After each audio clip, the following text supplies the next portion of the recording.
क्या बात, टाळ्या वाजवायच्या बरोबर.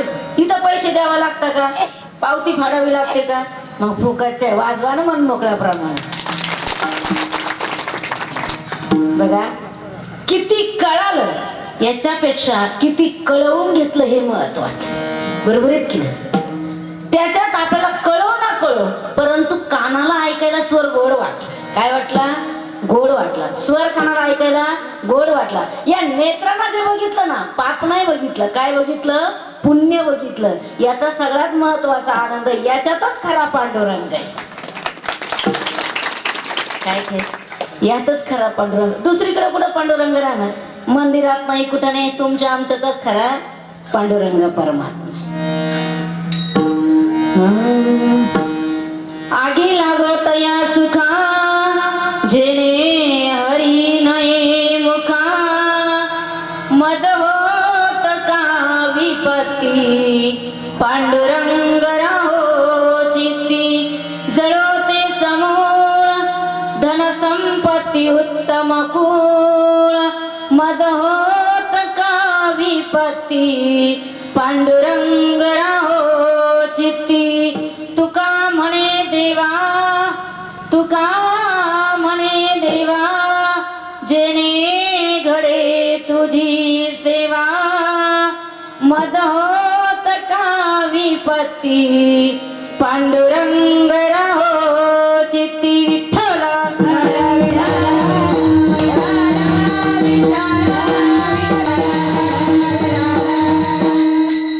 अभंग 4 चरणाचा. किती चरणाचा अभंग, बोलत नाही का तुम्ही? बोलत चला, मी शुद्ध शाकाहारी आहे, खाणार कुणाला नाही, घाबरायचं अजिबात नाही. अभंग किती चरणाचा महिला मंडळ? माझं वय जास्त झालंय, मला ऐकायला येत नाही, मला ऐकायला असं बोलल्या तर ठीक आहे. अभंग किती चरणाचा? लाडक्या बहिणीचा हप्ता आला नाही तेव्हा किती जोरात ओरडल्या होत्या. अंगणवाडीची मॅडम तुमच्यामुळे शाळा सोडून घरी गेली. ती म्हटली बाई काय त्या बिचाऱ्याला हाऊस आली, त्यांना योजना काढली, डोक्याला ताण माझा दिलाय. बरोबर आहे की नाही? अभंग किती चरणाचा? हप्ते किती आले?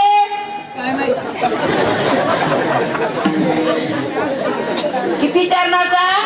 4 चरणाचा. ज्यांचा अभंग सेवेकरता घेतलाय ना ते महान संत आहेत. काय आहेत? महान संत आहेत. जवळजवळ मला तरी असं वाटतं महाराज 99% कीर्तनकार अभंग सेवेला घेत असताना तुकोबरायांचा घेतात. का?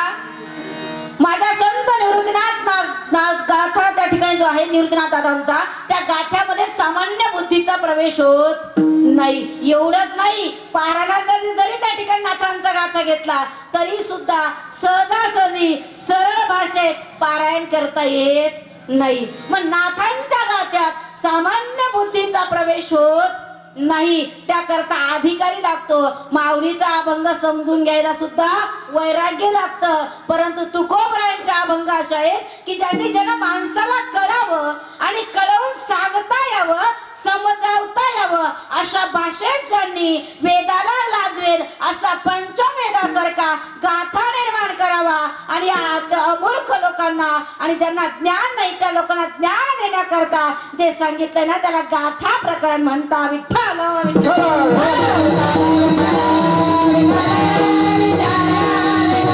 ज्यांचा अभंग सेवेकरता घेतले ते महान अधिकारी. आता किती अधिकारी तुम्हाला माहिती, ते सांगत बसत नाही. सगळ्यात महत्वाचं मग ज्यांचा अभंग सेवेकरता घेतलाय ना ते त्या ठिकाणी संत पदाला पोहोचले. पण संत पदाला पोहोचत असताना सगळ्यात मोठी एकच ख्याती आहे की संसार करून संत पदाला.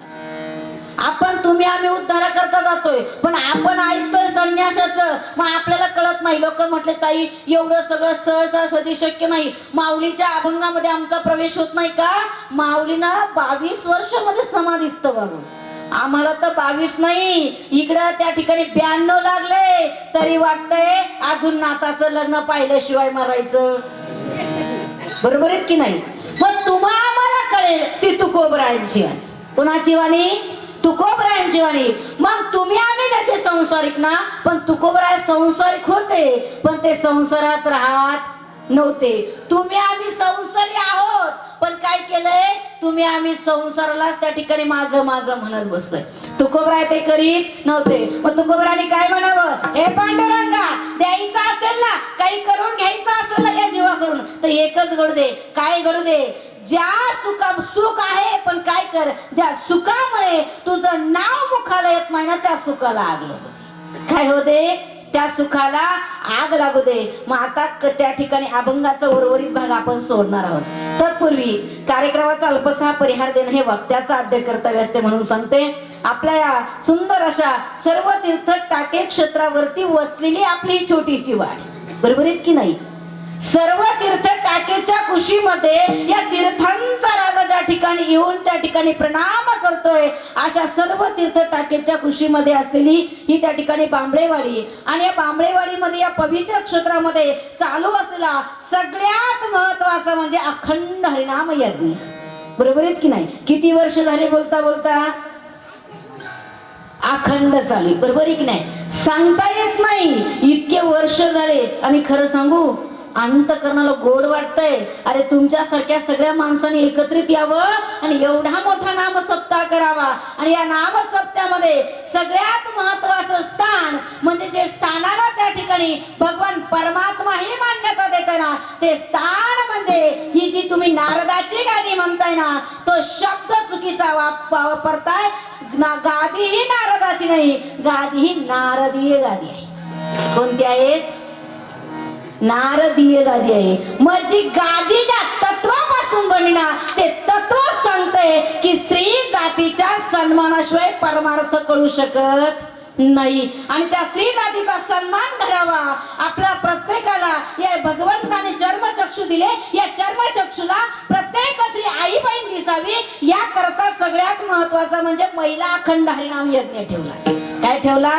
महिला अखंड हरिनाम यज्ञ ठेवलाय. सांगू काय या यज्ञाचं पुण्य? ज्या ज्या गावात महिला यज्ञ होता ना त्या गावात माता लक्ष्मीची कधीच कमतरता पडत नाही. का? भगवान परमात्मा आहे. भगवान परमात्मा जाऊन लक्ष्मी राहते. पण केव्हा राहते? जेव्हा हरिनाम होतोय आणि या हरिनामामध्ये त्याच्या पत्नीला म्हणजे स्त्रीला सन्मान दिला जातो त्या गावात लक्ष्मीची कधी कमतरता पडत नाही. कशा करता? यत्र नारीस्तु पूजते रमन्ते तत्र देवता. ज्या ज्या ठिकाणी नारीचा सन्मान केला जातो त्या ठिकाणी सर्व देवतेंना यावं लागतं. काय करावं लागतं? सर्व देवतेंना यावं लागतं. म्हणून सर्व तीर्थ टाकेच्या कुशीतला सप्ताह.